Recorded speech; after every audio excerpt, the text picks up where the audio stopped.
Halo semuanya, selamat datang di channel yang tidak layak untuk dihina ini. Sebelum kita mulai, atur posisi santainya, seruput kopinya, dan mari kita berhayal.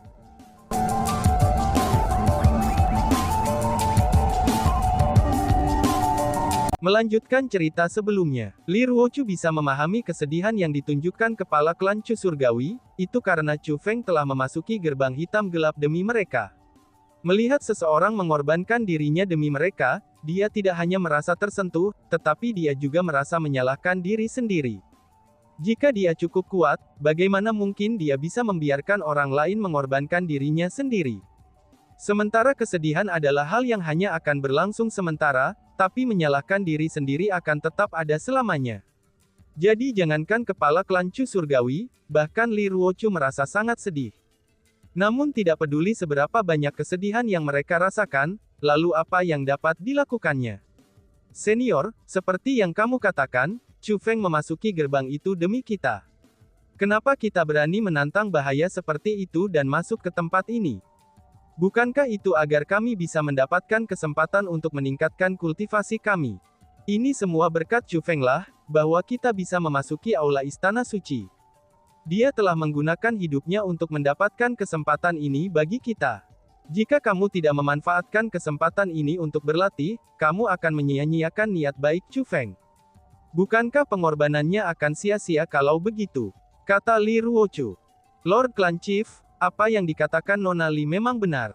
Hanya dengan menjadi kuatlah, klan kita tidak akan diganggu dan dihina oleh orang lain. Itulah yang ingin dilihat Chu Feng. Meskipun itu mungkin tidak pantas, tapi kita benar-benar tidak boleh melewatkan kesempatan ini.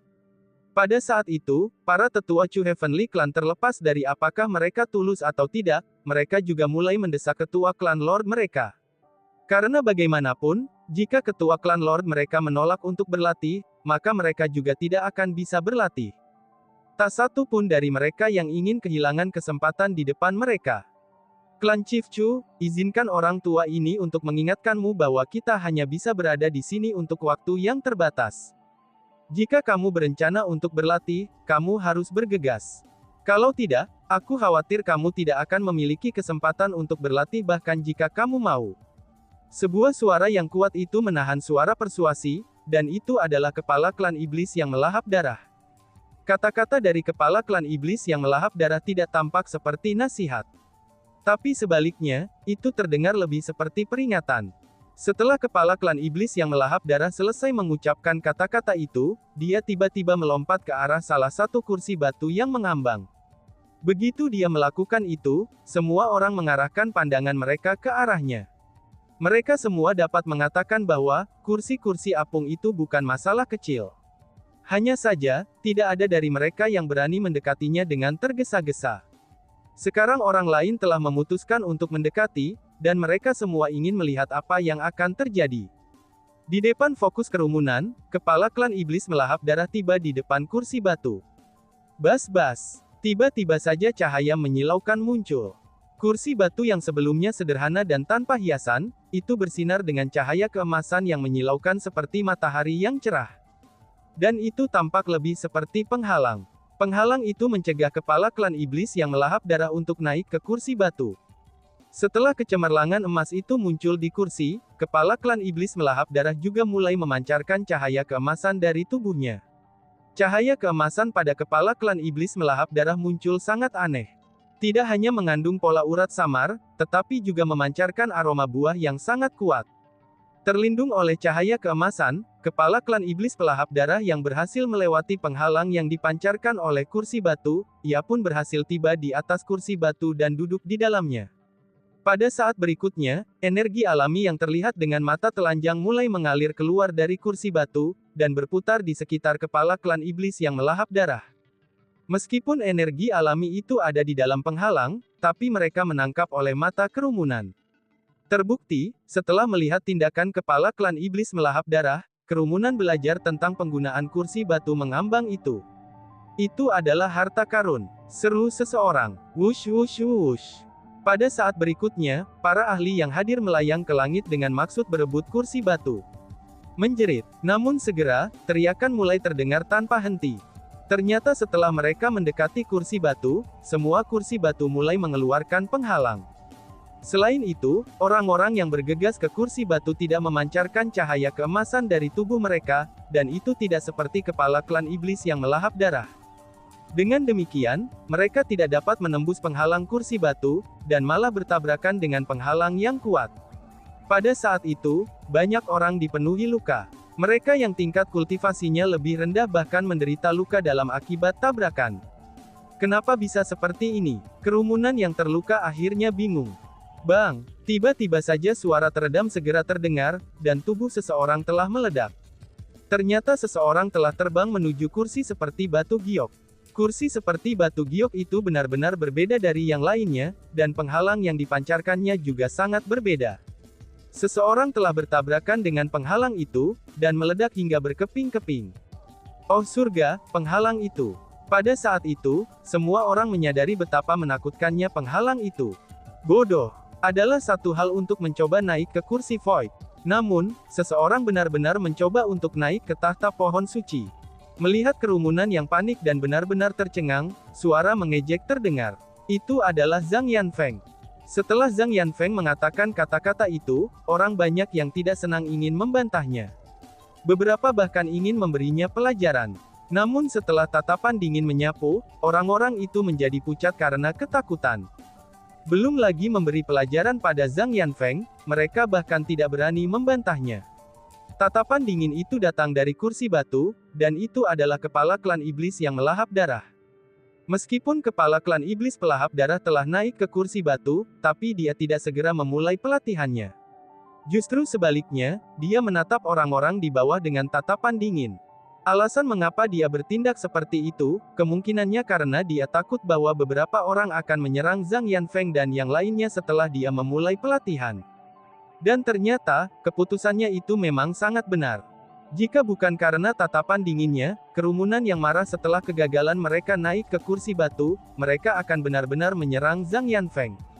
Cih, sekelompok pengecut. Melihat kerumunan yang ingin memberinya pelajaran itu menjadi ketakutan oleh tatapan tunggal dari kepala klan-klan iblis yang melahap darah, Zhang Yanfeng dengan kejam mengejek mereka. Kemudian, dia maju selangkah dan melompat ke kursi batu. Tindakannya itu menarik perhatian banyak orang yang hadir. Dan kerumunan juga ingin melihat apa yang akan terjadi selama usahanya. Namun yang mengejutkan banyak orang adalah, setelah Zhang Yanfeng mendekati kursi batu, tubuhnya juga mulai memancarkan aroma buah dan cahaya keemasan seperti halnya kepala klan iblis yang melahap darah. Dengan cahaya keemasan itu, Zhang Yanfeng juga berhasil naik ke kursi batu. Melihat bahwa Zhang Yanfeng juga naik ke kursi batu dan diselimuti oleh energi alami, kerumunan merasa sangat iri. Selain itu, hal yang paling mengejutkan kerumunan adalah, setelah Zhang Yanfeng, maka Zhang Xirui, Zhang Boyi dan banyak ahli dari klan iblis yang melahap darah juga melonjak ke langit. Kemudian, mereka semua berhasil mencapai kursi batu mereka sendiri. Wah, bagaimana kamu semua bisa melakukan itu? Akhirnya, kerumunan tidak dapat membantu diri mereka sendiri, dan mulai mempertanyakan klan iblis yang melahap darah. Namun sayangnya, tidak hanya klan iblis yang melahap darah tidak menjawab mereka, tapi mereka malah memutar mata mereka dan mencibir mengejek. Padahal berada di kapal yang sama. Tapi ternyata, kamu hanya peduli dengan dirimu sendiri. Pada akhirnya, klan iblis adalah klan iblis. Melihat bahwa klan iblis yang melahap darah tidak mau membantu mereka, beberapa orang menjadi sangat marah sehingga mereka mulai membuat komentar pemotongan. Dan, boom, menjerit. Namun tepat setelah orang itu berbicara, dia terbentur ke belakang, dan dengan kejam menabrak dinding aula istana. Ketika kerumunan berhasil bereaksi, orang itu sudah pingsan. Itu adalah perbuatan klan kepala klan iblis yang melahap darah. Kami tidak pernah mengatakan bahwa kami berada di kapal yang sama. Kita masih musuh bebuyutan. Kami tidak membunuhmu hanya karena kami memberi wajah kepada teman muda Chu Feng. Jadi aku akan memperingatkanmu untuk yang terakhir kalinya, jangan memprovokasi orang tua ini. Kalau tidak, aku akan mengambil nyawamu, kepala klan iblis melahap darah berkata dengan dingin. Segera, kerumunan menjadi marah setelah mendengar kata-kata itu. Namun tidak satu pun dari mereka yang berani menyuarakan keluhan mereka, dan mereka hanya bisa menggerutu di hati mereka. Memang benar, mereka adalah musuh bebuyutan klan iblis yang melahap darah. Memang tidak perlu bagi klan iblis yang melahap darah untuk peduli tentang mereka. Sebelumnya, merekalah yang dikacaukan oleh keinginan mereka sendiri. Mencari nasihat dari klan Siblis benar-benar memalukan, dan juga benar-benar konyol. Tuanku, kita tidak bisa membiarkan klan iblis untuk mengambil kesempatan yang menentukan ini. Itu akan menjadi sangat tidak menguntungkan bagi kita. Itu betul. Sementara kepala klan iblis yang melahap darah itu berbicara seolah-olah dia memberi wajah Chu Feng. Namun, kursi-kursi batu it memiliki energi alam yang kuat. Sangat mungkin bahwa mereka juga mengandung pemahaman bela diri. Jika kita mengabaikan kepala klan iblis pelahap darah berlatih, dia mungkin bisa membuat terobosan. Jika dia menjadi yang maha agung, bahkan kamu tidak akan bisa mengendalikannya. Pada saat itu, kita semua akan dikutuk. Orang-orang dari klan surgawi Tantai dan banyak kekuatan lainnya segera mengirim transmisi suara ke Tantai Yinjian. Tantai Yinjian adalah satu-satunya orang yang bisa mereka andalkan sekarang. Adapun Tantai Yinjian, ia adalah individu yang berpengalaman dan berpengetahuan luas. Secara alami, dia tahu bahwa orang-orang itu berbicara dengan ramah karena mereka ingin belajar bagaimana naik ke kursi batu darinya. Semuanya, aku tidak bisa membantumu. Naik ke kursi itu dan mendapatkan kesempatan kultivasi yang langka ini, itu bukanlah sesuatu yang bisa dicapai dengan mengerahkan upaya. Sepertinya, sebagian besar orang yang hadir telah kehilangan kesempatan ini, kata Tantai Yinjian. Tuan Tantai Yinjian, apa maksudmu dengan itu? Kata-kata Tantai Yinjian ini menyebabkan kerumunan panik. Namun karena masih tidak mau menyerah, maka mereka masih terus menanyainya. Jika orang tua ini menebak dengan benar, apakah seseorang dapat naik ke kursi atau tidak, itu pasti harus bergantung pada buah emas ini. Saat Tantai Yinjian berbicara, dia membalik telapak tangannya. Ketika dia membuka telapak tangannya, buah emas muncul di tangannya. Buah emas itu menyerupai buah kenari.